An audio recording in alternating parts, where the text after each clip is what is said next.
మీకు కూడా ఏం లేదు, నువ్వు కంగారు పడుతూ గవర్నమెంట్ మీకు అండగా ఉంటుంది. ఓకేనా? శ్రీకాంత్ గారు ఆల్రెడీ మీతో మాట్లాడారు.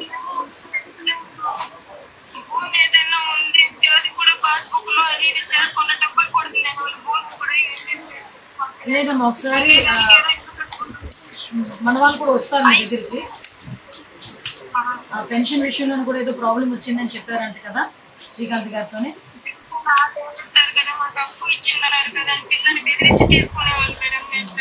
అదే అదే అవన్నీ కూడా తీసుకొని నేను డిపార్ట్మెంట్ వాళ్ళతో కూడా మాట్లాడతానమ్మా.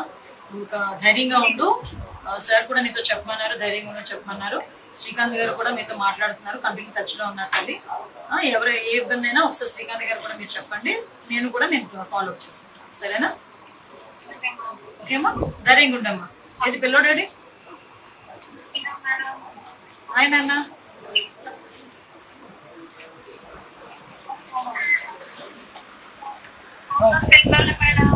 ఏం లేదు అమ్మా, కంగారు పడుతుంది. ఓకేనా?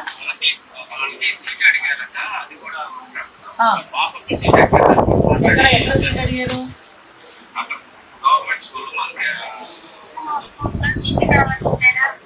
అలాగేనమ్మా, తప్పకుండా చేస్తామమ్మా, తప్పకుండా చేద్దామమ్మా. ఆల్రెడీ శ్రీకాంత్ గారు మాట్లాడారు, ఎమ్మెల్సీ గారు, తను చూసుకుంటారు. ఓకేనా? ధైర్యంగా ఉండమ్మా, ధైర్యంగా ఉండండి. కుప్పంలో జరిగిన ఇన్సిడెంట్ చూస్తుంటే నిజంగా చాలా బాధాకరంగా ఉంది. సీఎం చంద్రబాబు నాయుడు గారి సొంత నియోజకవర్గంలోనే ఇలా జరుగుతుందంటే రాష్ట్రంలో మహిళలకి ఏమాత్రం భద్రత కల్పిస్తున్నారో ఒకసారి రాష్ట్ర ప్రజలు ఆలోచించగలరు. ఎందుకంటే చంద్రబాబు నాయుడు గారు అధికారంలోకి వచ్చిన తర్వాత ఇది ప్రజాస్వామ్యమా, రెడ్ బుక్ రాజ్యాంగమా అనే అనుమానం కలిగే విధంగా ఈరోజు రాష్ట్రంలో ప్రతిరోజు కూడా మహిళల మీద, బాలికల మీద దాడులు చేయటం, అత్యాచారాలు చేయటం, హత్యలు చేయటం, చెట్టుకు కట్టేసి కొట్టడం, ఇది ఏ రాష్ట్రంలో అయినా జరుగుతున్నాయా? ఒక్క ఆంధ్రప్రదేశ్ లోనే జరుగుతుంది అంటే ఇక్కడ చంద్రబాబు నాయుడు గారు గాని, పవన్ కళ్యాణ్ గారు కానివ్వండి, అలాగే హోంమంత్రి అనిత గారు గాని ఎలా నిర్లక్ష్యంగా వ్యవహరిస్తున్నారు, ఎలా మహిళల రక్షణని గాలి వదిలేశారో అందరికీ అర్థమవుతుంది. మాటలు మాత్రం ఇంత చెప్తారు, అధికారంలోకి వచ్చేప్పుడు ఏం చెప్పారండి? చంద్రబాబు నాయుడు అంటారు, ఎవరైనా ఆడపిల్లల జోలికి వస్తే అదే వాళ్ళకి చివరి రోజు అవుతుంది అన్నారు. మరి మీ సొంత నియోజకవర్గంలో భర్త అప్పు చేశాడని భార్యని చెట్టు కట్టేసి కొడుతుంటే మరి మీరు ఏం చర్యలు చేపట్టారు? ఎక్కడి నుంచి వీళ్ళకి ధైర్యం వచ్చిందని నేను అడుగుతున్నాను. మీ పార్టీకి సంబంధించిన తెలుగుదేశం పార్టీ నాయకుడు ఒకడు ఈ అమ్మాయిని కట్టేసి కొట్టడం నిజం కాదా? మరి అతనికి ఎక్కడి నుంచి ధైర్యం వచ్చింది? కొడుకు ముందర, చిన్న బిడ్డ ముందర అమ్మని కట్టేసి కొట్టారు అంటే ఈరోజు పోలీసులు చూసినా భయం లేదు. అలాగే చంద్రబాబు నాయుడిని, హోంమంత్రిని చూసినా మీ పార్టీ వాళ్ళకి భయం లేకుండా పోయింది. ఎందుకంటే లోకేష్ గారు చెప్పినట్టు ఎవరు ఎంత హింస చేస్తే, ఎవరు ఎంత దాడులు చేస్తే మీ గుడ్ లుక్స్ లో ఉండొచ్చు అన్న ఆలోచనతో రాష్ట్ర వ్యాప్తంగా అరాచక పాలన, అరాచకం సృష్టిస్తూ ముందుకు వెళ్తున్నారు. ఈరోజు సిగ్గుచేటు ఒక మహిళ హోంమంత్రిగా ఉండి కూడా ఈ రాష్ట్రంలో మహిళల పైన జరిగే దాడుల్ని అరికట్టలేకపోతున్నారు అంటే ఆవిడ నిర్లక్ష్యానికి నిదర్శనం కాదా?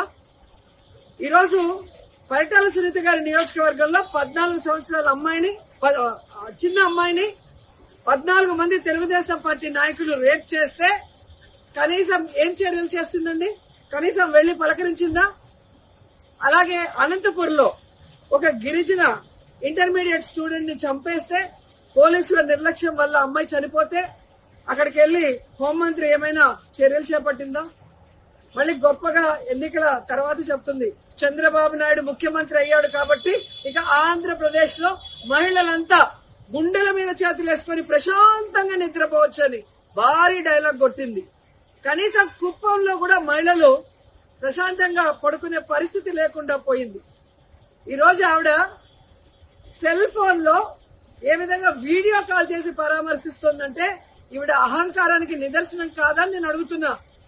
హోంమంత్రి అంటే రాష్ట్రంలో మహిళలకి, ప్రజలకి రక్షణ కల్పించాల్సిన బాధ్యత ఉంది. అంతకన్నా ఏమో పని ఉన్నట్టు బిజీ అంటూ ఇంతవరకు ఒక ఇన్సిడెంట్ జరిగితే కూడా పోయి పరామర్శించదు. తప్పు చేసిన వాళ్ళని అరెస్ట్ చేయించాలన్న చిత్తశుద్ధి ఉండదు. సాక్షి ఈ విషయాన్ని వెలుగులో తెచ్చేంత వరకు ఇటు చంద్రబాబు నాయుడు గారికి గాని, అటు హోంమంత్రికి గాని విషయం తెలియలేదు, చర్యలు చేపట్టలేదు అంటే అంతకన్నా సిగ్గుచేటు ఏదైనా ఉందా? సీఎం గాని డిప్యూటీ సీఎం హోంమంత్రి టోటల్ ఫెయిల్యూర్ కాదా అని నేను అడుగుతున్నా. ఇంతవరకు సంవత్సరం అవుతుంది. మహిళల భద్రత గురించి ఏ రోజైనా మీరు ఒక కమిటీని వేసి ముఖ్యమైన నాయకులు దాని మీద డిస్కషన్ చేశారా? మహిళలంటే అంత చిన్న చూపు. ఓట్లు వేసుకోవడానికి మహిళలు కావాలి, కానీ వాళ్ళకి రక్షణ ఇవ్వడానికి, వాళ్ళకి వెల్ఫేర్ చేయడానికి, వాళ్ళని అభివృద్ధిలో తీసుకురావడానికి మాత్రం వాళ్ళు మనుషులుగా మీకు పరిగణలో తీసుకోరు. ఇప్పటికైనా చంద్రబాబు నాయుడు గారు, పవన్ కళ్యాణ్ గారు, లోకేష్ గారు, అనిత గారు రెడ్ బుక్ రాజ్యాంగాన్ని పక్కన పెట్టి ముందు ఆడపిల్లకి రక్షణ కల్పించాల్సిన బాధ్యత తీసుకోండి. తప్పు చేసిన వాడు తెలుగుదేశం వాడైనా శిక్షించడానికి ప్రయత్నించండి. అంతేగాని టీవీల ముందు కూర్చొని చంద్రబాబు నాయుడు చెప్పాడు కదా అని జగన్మోహన్ రెడ్డి గారిని, భారతమ్మని తిట్టడానికి, సాక్షి మీద కేసులు పెట్టడానికి టైం ఉన్న హోంమంత్రి గారికి నేరస్తుల్ని శిక్షించడానికి టైం లేదా అని అడుగుతున్నాం. వాటి మీద కాన్సన్ట్రేట్ చేయని హెచ్చరిస్తున్నాం.